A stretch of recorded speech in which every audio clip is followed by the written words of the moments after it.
Hi guys, this is a video on compound sentences and commas. Okay, so let's talk a little bit about what a compound sentence is. A compound sentence is when you put two independent clauses together. Remember from what we spoke about before, an independent clause is a group of words that can stand alone by itself as a sentence because it has a subject and a verb.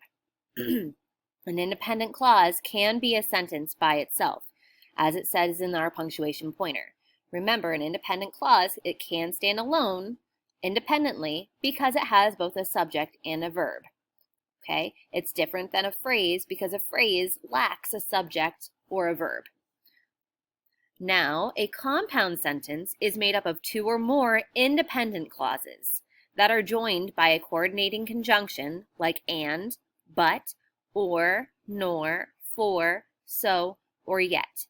Okay, so when we're combining two or more independent clauses together, we need to make sure that we use a comma and one of these magic conjunctions, magic coordinating conjunctions, in order for the sentence to be correct.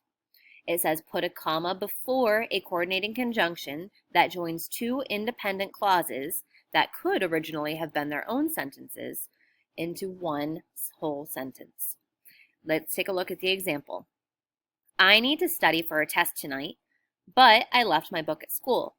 Let's break this apart a little bit and make sure that everybody understands that this part right here, I need to study for a test tonight, well, that could have been an independent clause, a sentence all by itself. It can stand alone by itself independently, and nothing else is needed in order for that sentence to make sense.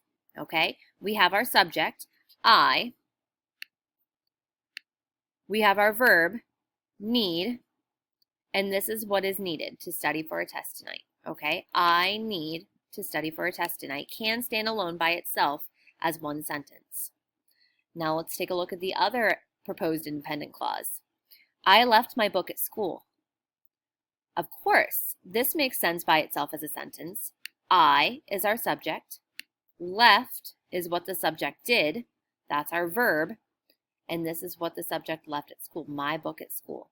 That itself can stand alone as an independent clause, as its own sentence. We want to join them together. In order to join them together correctly, we need that comma and we need that coordinating conjunction. But, a comma and but make this a correct sentence, a correct compound sentence where we have two independent clauses joined together by this coordinating conjunction group.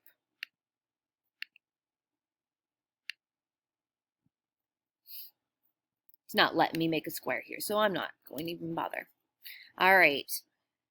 The directions here say to put a C in front of each sentence that is punctuated correctly and put a check mark in front of each sentence that is punctuated incorrectly, much like we've done before, okay? See if it's correct, a check if they need to check their answer because it's wrong, okay? Let's take a look at the first one and see if they're right. My favorite season is winter, comma, but Jason likes summer the best. Okay, so I see my comma and I see my coordinating conjunction, but it's one of our words up here. Now let's take a look to see if it's joining two sentences that could originally be independent clauses. My favorite season is winter. Okay, good. All right, we've got my subject here, season. Okay, and we've got our verb is.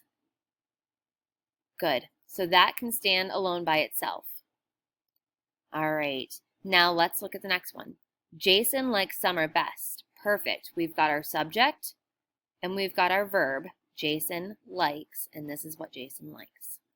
Okay. They can both stand alone by themselves as independent clauses, as sentences, and they're joined by a comma and coordinating conjunction. This is correct.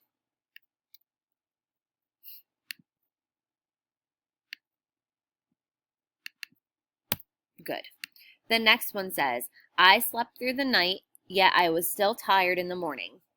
Okay, I see a coordinating conjunction, yet, just like up here, but I know that I need to put a comma before the coordinating conjunction that joins two sentences together. Okay, that is very important. You can't disregard that comma, it needs to be there. Notice here, there is no comma. That is incorrect, so they need to check their answer. Okay, whenever it is wrong, please correct that response by making it right in your sentence. Okay, now continue down 3 through 10.